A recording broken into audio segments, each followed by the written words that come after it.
మన సంస్కృతి సాంప్రదాయాలు విరాజిల్లుతున్నటువంటి ఈ తరుణంలో మన దేశంలో మాత్రం పాశ్చాత్య విద్య వైపు, పాశ్చాత్య సంస్కృతి వైపు ప్రజలు అడుగులు వేయడం అనేది బాధాకరమైనటువంటి విషయం. వాటి నుంచి తల్లిదండ్రుల్ని, విద్యార్థుల్ని కాపాడుతూ ఈ దేశ సంస్కృతి సాంప్రదాయాలకి నెలవులుగా సరస్వతి శిశు మందిరాలు విరాజిల్లుతూ ఇంకా ఈ దేశ విద్యని, ఈ దేశ సంస్కృతిని కాపాడుతున్నాయని చెప్పడం లోపల ఎట్లాంటి సందేహం అయితే లేదు. గ్రామీణ ప్రాంతం లోపల తల్లిదండ్రుల లోపల ఒక రకమైనటువంటి ఆరాటం, పోరాటం కనబడుతుంది. మేము తెలుగు మీడియంలో చదువుకున్నాం, మా పిల్లలన్నా ఇంకా ఇంగ్లీష్ మీడియంలో చదివిపిస్తే బాగుంటుందేమో, కాన్వెంట్కి పంపిస్తే బాగుంటుందేమో అనేటువంటి ఒక కొత్త సంప్రదాయాలు వచ్చి ప్రతి మండల కేంద్రం లోపల కూడా కార్పొరేట్ స్కూల్స్, కార్పొరేట్ కాలేజెస్ వచ్చి మన సంస్కృతిని, మన విద్యను చిన్నాభిన్నం చేస్తున్నటువంటి పరిస్థితులలో సరస్వతి శిశు మందిరాలు తిరిగి పూర్వ వైభవంకు అడుగులేయాలని, ఆ దిశగా వేదిక మీద ఉన్నటువంటి పెద్దలు చర్యలు తీసుకోవాలని, దానికి తల్లిదండ్రుల నుంచి కూడా సాధ్యమైనంత వరకు సహకారం అందించేందుకు ప్రజాప్రతినిధులుగా మేమందరం కూడా కృషి చేస్తామని చెప్పి ఈ సందర్భంగా తెలియజేస్తా ఉన్నాం. ఈ సందర్భంగా ఉపాధ్యాయుడిగా నా జీవితాన్ని ప్రారంభించిన నేను ఒక మాట వేదిక మీద వేదిక ముందున్న మా ఉపాధ్యాయ మిత్రులకు చెప్పదలుచుకుంది ఒక మాట. స్వామి వివేకానంద గారు చెప్పినట్టు ఏ దేశ భవిష్యత్ అయినా తరగతి గది యొక్క 4 గోడల మధ్యలో నిర్మితం అవుతుందని స్వామి వివేకానంద గారు చెప్తారు.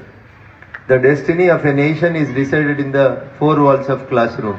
చాలా మంది ఏమనుకుంటారంటే మా పిల్లలు అమెరికాలో చదువుతున్నారు, ఆక్స్ఫర్డ్లో చదువుతున్నారు, కేంబ్రిడ్జ్లో చదువుతున్నారంటే గొప్ప అని చెప్పుకుంటారు. కానీ ప్రపంచానికి విద్యను అందించినటువంటి భారతదేశం, ఇక్కడ ఉన్నటువంటి యూనివర్సిటీలు, నలంద, తక్షశిల లాంటి యూనివర్సిటీల గురించి ప్రస్తావించడమో, అక్కడ చదివించడమో తమ స్టేటస్కి భిన్నం అని చెప్పి భావిస్తున్నటువంటి తరుణంలో తిరిగి నరేంద్ర మోడీ గారి నాయకత్వంలో ఈ దేశ ప్రధానిగా వారు తీసుకుంటున్నటువంటి చర్యల్లో భాగంగా ఇటీవలనే తిరిగి నలంద యూనివర్సిటీకి పూర్వస్థాయి, పూర్తి స్థాయి తీసుకొచ్చేందుకు భారత ప్రభుత్వం నరేంద్ర మోడీ గారి నాయకత్వంలో కృషి చేస్తూ ఉంది. కాబట్టి తల్లిదండ్రులందరినీ కూడా మనమందరం కూడా ఎంకరేజ్ చేయాల్సింది ఏంటంటే, మన దేశ సంస్కృతి సాంప్రదాయాలకి నెలవైనటువంటి విద్యాలయాలకి మన పిల్లల్ని పంపించి ఈ దేశ సంస్కృతి సాంప్రదాయాల్ని కాపాడే దిశగా సమాజంలో ఉన్నటువంటి ప్రతి ఒక్కరం కూడా కృషి చేయాలని చెప్పి మీకు అందరికి కూడా విజ్ఞప్తి చేస్తూ, పిల్లలందరికీ నాదొక విజ్ఞప్తి: బాగా చదువుకోవాలి, బాగా ఎదగాలి. Sky should be your limit. నేనేం కావాలి అనేది నా చేతిలోనే రాసుకొని ఉంటుంది, నేనే నిర్ణయించుకోవాల్సినటువంటి వ్యక్తిని. ఏదైనా ఒక సంకల్పం తీసుకొని మీరు ముందుకు పోయేటప్పుడు నేను చేయగలుగుతానా అనేటువంటి డౌట్ ఎప్పుడు కూడా మీకు ఎట్టి పరిస్థితులలో కూడా రాకూడదు. నేను చేయగలుగుతానా అని మీరు అనుమానపడితే ఆ పని మీరు ఎప్పుడు కూడా చేయలేరు. నేను మాత్రమే చేయగలుగుతాను అని మీరు ఏ పని ప్రారంభించినా definitely you reach your goal. అందుకని అనుమానంతో పని మొదలు పెట్టకండి. నేను మాత్రమే చేయగలుగుతానని ఒక లక్ష్యాన్ని పెట్టుకుని ముందడుగేయండి, ఖచ్చితంగా you will reach your goal. ఎక్కడో నిజామాబాద్లో ఒక చిన్న స్కూల్లో, రెసిడెన్షియల్ స్కూల్లో, ప్రభుత్వ పాఠశాలలో చదువుతున్నటువంటి మీ ఏజ్ గ్రూప్కి సంబంధించినటువంటి ఒక చిన్న అమ్మాయి మలావత్ పూర్ణ 10th క్లాస్ చదువుతున్నటువంటి సందర్భంగా ప్రపంచంలోనే ఎత్తైనటువంటి శిఖరాలు ఎవరెస్ట్ పర్వతాలని అధిరోహించాలని ఒక కలగన్నది. అవుతుందా అని అనుమానపడకుండా నేను చేయగలుగుతాననేటువంటి సంకల్పంతో ముందుకు పోతే 10వ తరగతి విద్యార్థి ప్రభుత్వ పాఠశాలలో ఒక రెసిడెన్షియల్ స్కూల్లో చదువుతున్నటువంటి ఒక గిరిజన బిడ్డ తన లక్ష్యాన్ని పూర్తి చేసుకొని 10th క్లాస్లోనే హిమాలయ పర్వతాలను అధిరోహించి ఒక చరిత్రను సృష్టించింది మలావత్ పూర్ణ.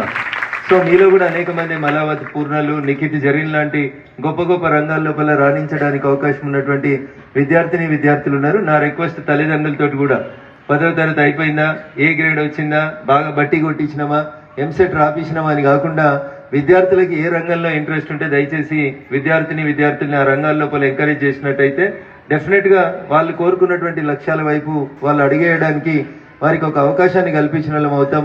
అట్లాంటి అవకాశాలు కల్పించడానికి ఇట్లాంటి వేదికలు, రాష్ట్ర స్థాయిగా నిర్వహిస్తున్నటువంటి పోటీలు ఏవైతే ఉన్నాయో, సైన్స్లో కానీ గణితంలో కానీ నిర్వహిస్తున్నటువంటి పోటీలు ఖచ్చితంగా విద్యార్థుల్ని ఆ దిశగా అడుగులేయించడానికి ఉపయోగపడతాయి.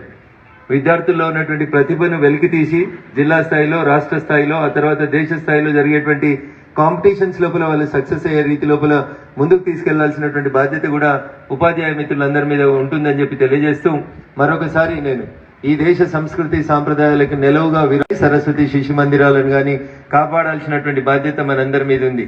నేనేం చేస్తాని ఎక్కడొక్కడ నిర్లిప్తత గురి కాకుండా మీ వంతుకు చేతనైనంతగా ఈ విద్యాలయాల పునరుద్ధరణ కోసం, విద్యార్థుల అభివృద్ధి కోసం, వారి ఆల్రౌండ్ డెవలప్మెంట్ కోసం, అరిస్టాటిల్ చెప్తాడు sound mind in sound body అంటాడు.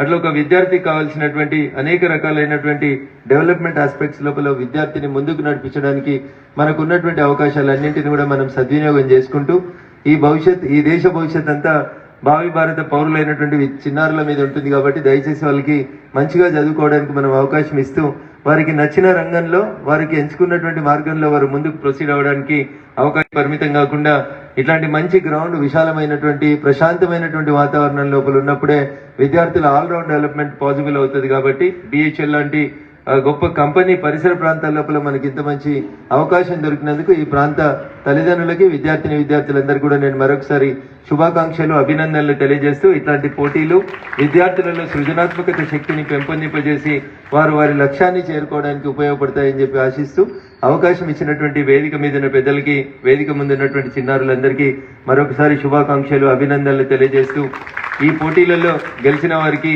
అవార్డులు అందుకోబోయేవారికి అభినందనలు తెలియజేస్తూ ఓడిపోయినటువంటి వారు ఎట్టి పరిస్థితుల్లో కూడా డిసప్పాయింట్ కావద్దు.